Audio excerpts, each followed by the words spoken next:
দূষিত লোক এখনো সমাজে বিভিন্ন জায়গায় আছে।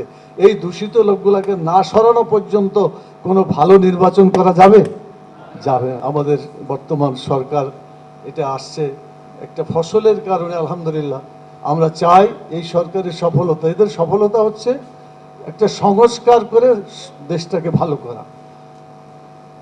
যত দলীয় লোক, মানে আমরা এটাকে বলি যে দূষিত লোক, দলীয় লোক ইজিক্যাল টু দূষিত লোক, এটা আমরা বলতে পারি। কারণ এরা ওই সমস্ত লোকই তৈরি করেছে যারা চুরি করে, ডাকাতি করে এবং নিজের আখের গুছায়, মানুষের কল্যাণ করে না, এরকমটাই তাদের জনশক্তি। আপনাদের মনে আছে তাদের নেতা বলেছিলেন লোকেরা পাইল সোনার খনি, কেমন, আর আমি পাইলাম কিসের খনি? চোরের খনি। তো চোরের খনি তো কন্টিনিউ চলতেছে। এই চুরি করেই তো তারা এইভাবে লাখ লাখ কোটি কোটি টাকা বিদেশে পাচার করলো।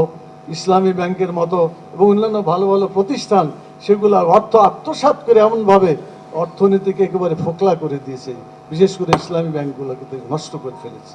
এটা সরকার এগুলা করেছে। অতএব যারা এরকমভাবে আমাদের দেশের অর্থনীতি নষ্ট করে দিয়েছে বা এই ধরনের দূষিত লোক এখনো সমাজে বিভিন্ন জায়গায় আছে, এই দূষিত লোকগুলোকে না সরানো পর্যন্ত কোনো ভালো নির্বাচন করা যাবে যাবে না। এই জন্য এটাকে সরাইতে হবে। আমরা দেখছি যে একটা লোক দূষিত আর এক জায়গায় সেই দূষিত লোকটাই ট্রান্সফার হচ্ছে, তাতে কি কোনো কল্যাণ হবে? দূষিত লোক দিয়ে দূষিত কোনো দূর করা যায় না।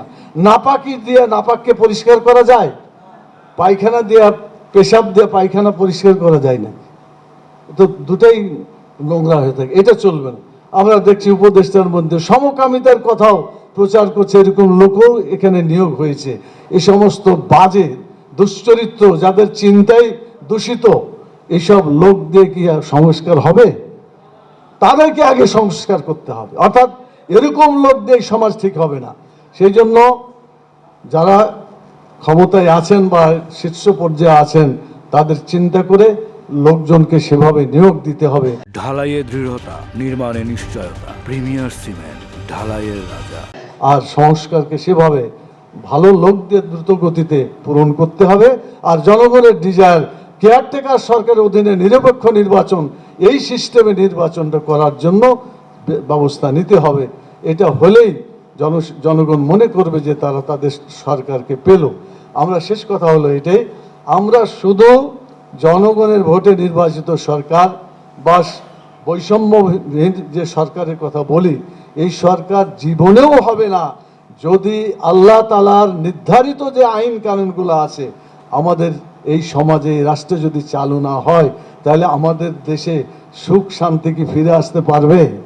পারবে না। এজন্য একটা জালেমকে পরিবর্তন করে অন্য জালেম, একটা দূষিত লোককে চেঞ্জ করে আর একটা দূষিত লোক সেখানে নিয়োগ দিলে কি আমাদের সমাজটা ভালো হবে? এই জন্য লোক তৈরির যে কর্মসূচি বাংলাদেশ জামাত ইসলামী নিয়েছে, মানে সেই কর্মসূচি ইসলামী ছাত্র শিবির নিয়েছে, শ্রমিক কল্যাণ ফেডারেশন নিয়েছে, ইসলামী ছাত্রী সংস্থা নিয়েছে, মহিলা বিভাগ, যারাই কোরআনের আইন চালু করতে চায়, মানুষ গড়ার কাজটা, লোক তৈরির কাজটা খুব গুরুত্বপূর্ণভাবে চালিয়ে যেতে হবে।